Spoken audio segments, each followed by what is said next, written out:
Welcome to a brand new episode of the Post Game. I am your host Davion, and I'm joined by Emmett, Yo, and I'm joined by Lillian. What's up? How are we doing today? Great. Y'all are doing great. Love to see it. Love to see it. Really excited to talk about this. Yeah. So this is the second installment of our new series on the channel, where we go through and just talk about each NBA team during this off season. The second team we're going to be talking about is the Brooklyn Nets. Where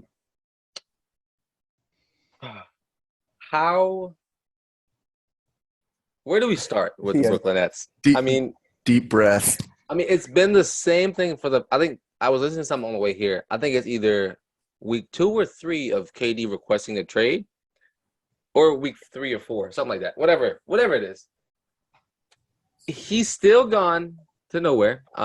So in our heart of hearts and our minds of minds, I'm going to ask this question, and I'm going to let you go by yourselves, because I have an opinion too.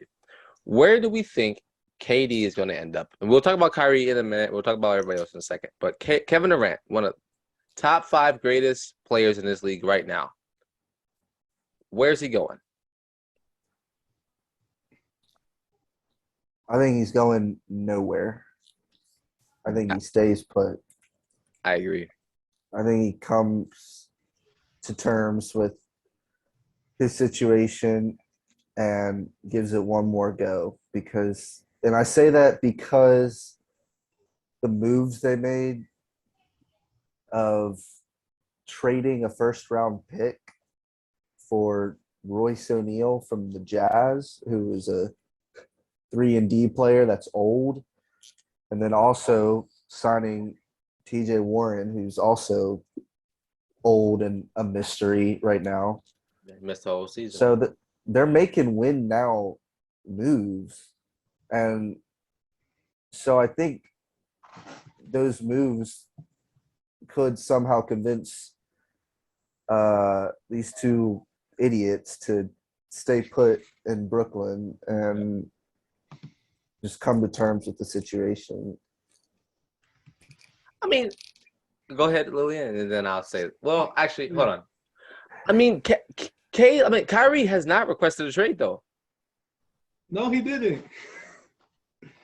So it's like, wait, did KD say, "Hey, I don't want to play with this dude no more"? No, but and I'm just jumping around. But I was reading something. I think Kyrie said he is looking to commit to playing a lot this season or something. Did y'all see that? That shouldn't even be a report, man. I'm saying it shouldn't be. That's your job. You should just be doing your job, I guess. I think I fully agree with y'all. I think Kevin Durant stays. I don't think there's a team that is willing to give up as much as the Nets want. Yeah. This probably all goes back to that Rudy Gobert trade. That messed everything up. Mm-hmm. The Nets saw that and thought they could get 8 first-round picks and 2 star players. Yeah. But I think Kevin Durant stays, and I know Kyrie, originally he had requested a trade and then changed his mind, signed the extension, but then Kevin Durant said he wanted to leave, and now Kyrie hasn't said anything. Literally, not a word. Like that.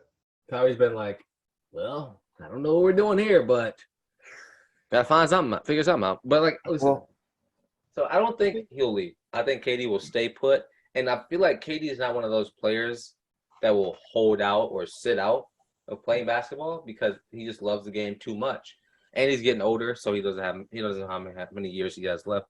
But when it comes to Brooklyn, and it comes to Kevin Durant, I think we'll be looking at him in Brooklyn next season. Do I think something will happen on the trade deadline and he will get traded? That's a possibility as well. But do I think he's not going to start in Brooklyn? I think he will start in Brooklyn. Yeah. With Kyrie, he was a free agent and he could have declined his player option and easily, forced the Nets into giving him a max contract because otherwise he would be walking for nothing. I mean, do you But think it would have been easy? what? Do you think it would have been an easy, like, you have to give me this max contract? Yeah, I'm saying that because if they don't offer him the max, he's gonna sign elsewhere. Yeah. Or do a sign and trade with Brooklyn for a return that for maybe like a role player in a second. So, but the fact that he picked up his player option, which he's now under contract for 1 year, makes him so much more tradable than if he had 4 years under his belt. Yeah. Because a lot of teams could throw in an offer and be like, we want this dude for 1 year. And if he proves to us that he can make us that much better, get us over the hump that we're looking for, then we'll extend him. But if not, then they're okay because he's going to be a free agent anyway. Well, I think I still don't think even with the 1 year that he's on contract, I still don't think that he's a good piece to go and trade for because it's easy to be like, oh yeah, we like him, let's just re-sign him. It really would come down to, does Kyrie still even want to be there? Like, did he want to be there to begin with? And does he still want to be there? Because at the end of the day, I think we all know he wants to go to LA. Like, if he had a choice of where he could play right now, he'd probably tell you LA. And I think what's funny about the whole Kyrie situation is that, like, I feel like because of what I think it's not as bad as Russell Westbrook, but I feel like because of what he portrayed last year and like what he did last season and like how many games he played and like whatever, like I'm not really in the mood to jump into his crap that he did last season, but like I feel like if I'm a GM for any other team, I'm treading lightly. I'm like, am I gonna give Kyrie Irving a max deal? Granted, when he's on the court, he's one of the best. But how often is he gonna be on the court? How many games he's gonna play each season? And so for me, it's like, if he doesn't pick up that option, does he instantly sign with somebody for a max?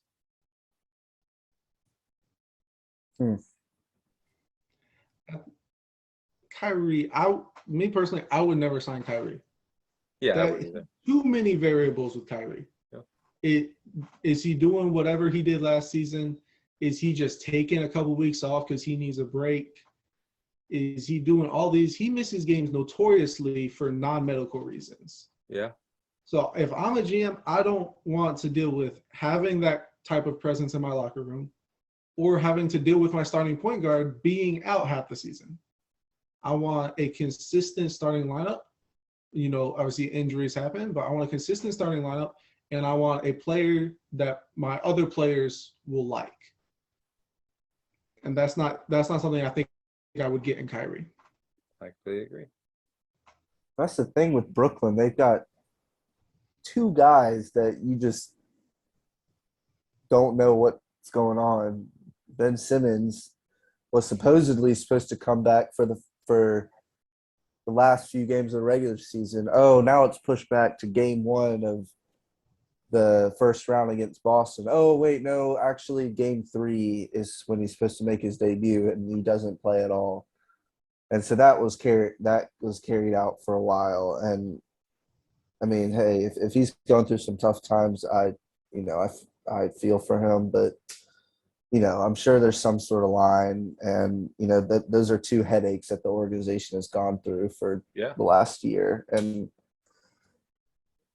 I wouldn't be surprised if they're willing to get rid of one of them. And I think when you look at that, it's like you look at it like from an optimistic side of it, like who do I think out of these two will give me the least headache next season? And believe it or not, it might be Ben Simmons. I feel like Ben will start the next season. I think he will play every game for the most part. But just right now, it's just like, I mean, we knew he was destroyed after Philly, and we knew Philly really got to him. And granted, that's the silly for you. That's what that is. That's how that happens. But it's just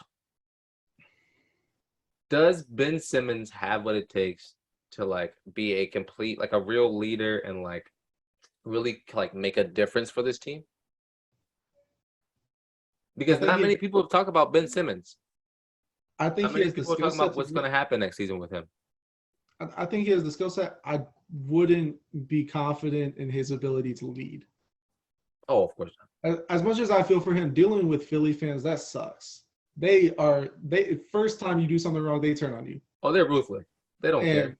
And I'm not going to sit here and act like his teammates were perfect either. His coach was perfect because they didn't really take much accountability for things they did either. It was very easy to throw Ben Simmons under the bus, and he messed up a lot too. Yeah. But it's not like Joel Embiid didn't have, like 1.4 quarters. It's not like Doc Rivers isn't a notoriously bad coach when it comes to keeping leads. So I think Ben Simmons, a new environment, new coach, new teammates. I think he has taken the time to reevaluate his situation. And I hope he can come back this next season and get back to where he was. Yeah, what y'all said about Philly fans, like they will openly boo Tobias Harris anytime he misses a shot. And he understands. On their, yeah. I mean, I would too if we were paying him as much as they are.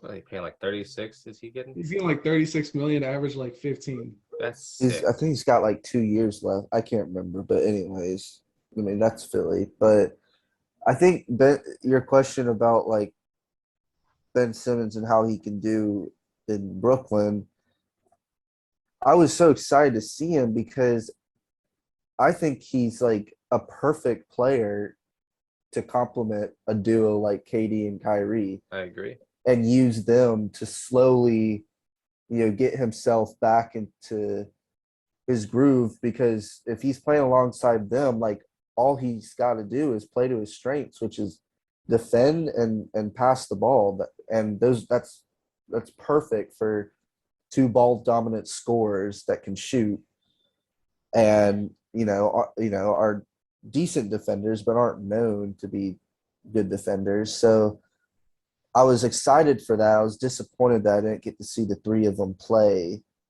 But if one of KD or Kyrie is gone, or both, I think it puts him in a different role on that team, and it might not be the one that he is comfortable with.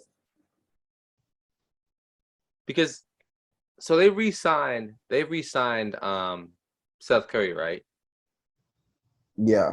Mm-hmm. So I mean, you look at this locker room that they have right now, and you look at everything that like they are trying to get to, and it's very obtainable.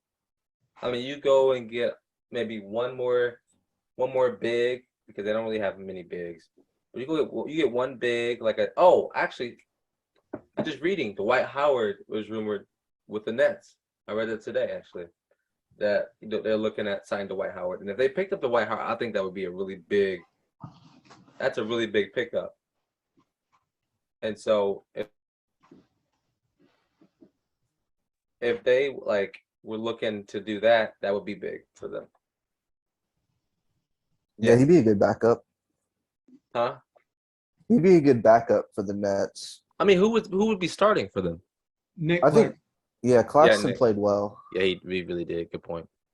No, something I would love to see, because on paper it would look good, is you can run Kyrie and Seth at the 1 and 2, run KD at the 3, run Simmons at the 4, Claxton at the 5, but on offense, let Simmons run the facilitating point guard role and let Kyrie play the 2 like he did with Harden. Let Seth be a spot-up shooter. Let KD be KD and Claxton be a post player. Yeah. I think that on paper is a dangerous team. But who knows if we even see those players on the same squad this season. Yeah, I just think if they can realize that what they can do as a unit with who they have on their roster, then yeah, the sky's the limit for them. But they just gotta realize that, and I don't know how they're gonna be able to do that. I think they need to do what the Lakers did and sit down and have one of those conversations like, hey, you gonna play this season? You gonna play well this season? All right. If we can agree to this, let's go run it back. But like, if we can't, I'm gone. And I think if Kyrie doesn't really show up this season, he's not gonna get a max deal next year anywhere. Yeah, this is his season to do that. Just like Russell Westbrook. I think we haven't talked about this. I think it might also stem from, I think they have zero faith in their coach. I don't think they have any faith in Steve Nash as a head coach. I don't have faith in Steve Nash as a head coach. I don't think that's a role that he fits.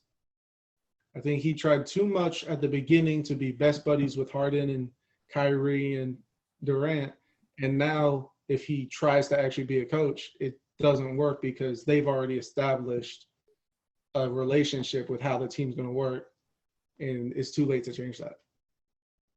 I said, granted, Steve Nash did get this job not coaching 1 minute in the NBA, which is already wild. But, it's Steve Nash, one of the greatest point guards ever played the game. I'm okay with him. I think they really need to establish a leader for the people on the court. Like, who's gonna be that guy? Who's gonna be who's gonna be their what's the guy's name that we just talked about, Boston? Marcus Smart. Like, who's gonna be their Marcus Smart? Because there is none. KD's not that guy. KD's never been that guy. Like, Ben Simmons not gonna be that guy. So it's like, what are we gonna have? We're gonna have Kyrie, our leader? No, I don't trust him as my leader. I would love to, if Ben Simmons could get himself in the right mindset to be a Marcus Smart type guy, that would be terrifying. I do not want to see that 6'11" man walking up to me like Marcus Smart. Trying to start fighting. If he did change his mindset and he became that guy, that team would change like this.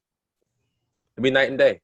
You would see domination if Ben Simmons could be a leader for this team. And they listen. Because right now they don't have one at all. They don't, except Blake Griffin on the bench. Looking through that entire roster, I don't think there's a single guy I could pinpoint as a leader. No, there isn't.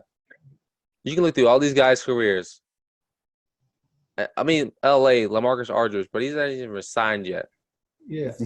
Best shot at a leader is Patty Mills. He's not there anymore. Yeah, he is. He resigned. It was a 1 year. But I thought he went somewhere else. No, it's let me see. Patty played 81 games last season. That's a leader. While Kyrie played 29. It's ridiculous. But Right. I love everything there's so much potential. That's the problem. There's so much potential for this team. There's so much potential for Ben Simmons, for Blake Griffin, for Kevin Durant, for Kyrie Irving. There's so much potential. And TJ Warren, who we haven't seen play since the bubble, he signed there. What, 1 year deal was it? Yeah. Like that. And so, can he? Because last time we saw him play, he was averaging 40 in the bubble. TJ Warren, he's on a prove it deal right now. Yeah. He's getting $2.5 million. It's a year long. He's there to show that he can still hoop. And God, I hope he can. Something I always want to see. I'm still upset that because of injuries, we never got to see TJ Warren and Karis LeVert play together. Because what if he can become their leader? Huh? Could be. Because was he? I don't. Man on the street, he's probably going to be better at it. I don't really remember watching him before the bubble. So I couldn't tell you anything about him. I don't think anybody watched TJ Warren before the bubble because nobody watched the Pacers. And he was on the Suns before that. Yeah, and that's when the Suns were good, so nobody was watching the Suns. Yeah. I didn't know he was on the Suns. Yeah. It proves our point. I don't even think he was that good on the Suns. Yeah, he averaged like I don't know. He averaged 20 his last year with the Suns. Be completely honest with you, I didn't even know he was in the league until the bubble. I was like, who is this guy? Huh? No, No idea who he was. that's fair. I mean, he came out of nowhere though in the bubble. That it was so crazy. That He was only nuts. played 4 games even after the bubble. I mean, because the bubble was literally like, wake up, hoop, let's go. And you saw I mean, people like if him, you watch JR, there was a little more than hooping happening. Yeah. especially if you KD. KD averaged 30 last season almost. Gee. But yeah, the Nets, they're just kind of screwed if things don't go their way. Like they are like win now or like bust. And because they have such an old roster where they can't be like, okay, we'll just play our young guys this year. They got what, Cam Thomas, like that kid from Purdue, or Pepperdine, Kessler Edwards, and like David Duke. So it's either you run it back with the guys you have, their mindset changes, and y'all all collectively go for that championship, or everybody gets traded, and even the old guys, and you just have a completely new roster, similar to what the Magic did. And I just don't think that that's what they want to do, and they shouldn't. And I just hope the players can play and go for it.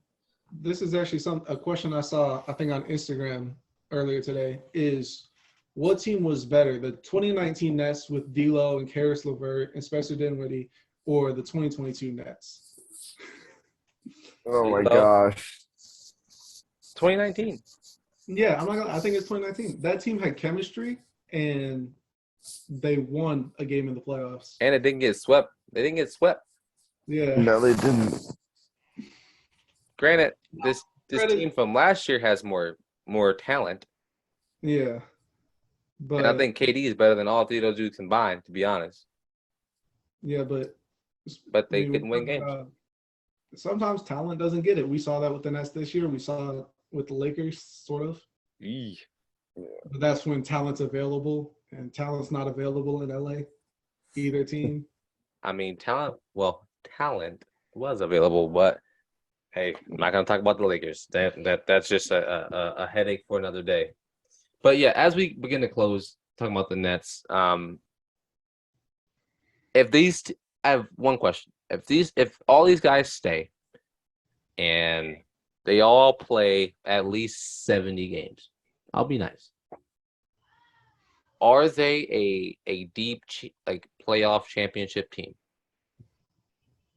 Yeah, 100%. Probably, yeah. So we think. How strong the East is. I mean, if I definitely do agree, and I definitely do think that this team can be really good. It is just a matter of Kyrie Irving, as I'm looking at his picture right here, that one man. Because we know what KD's gonna do. We know what Ben Simmons is capable of. Because now he doesn't need to have a. You see, like, and with the 76ers, they weren't the best because they had Joel, they had Tobias Harris, who wasn't the best, and so he really had to score and rely. Now in Brooklyn, voice crack, he has Kevin Durant, who's an elite scorer, and he has Kyrie Irving, who can score when he wants, if he wants.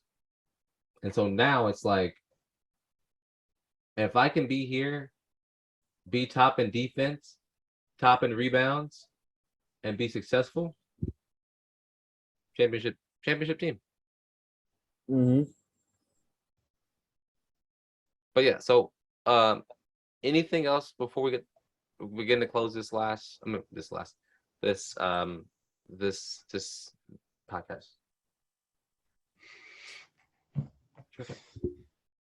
Nope. Like, good luck to the Nets front office getting much. I know they are struggling right now. It's like they're putting out fires left, right, and center. But yeah, that's it from us today with the Nets. I think they'll be a very interesting team. to look forward to, or to look at for the next 3 months as they develop and figure out what they're gonna do with their team for next year. But yeah, I have been your host, Davion. Well, no, thanks for listening first. Appreciate that. Let us know how you're liking this series so far. But yeah, I have been your host, Davion. That's Emmett. That's Lillian. This has been the post game. Peace.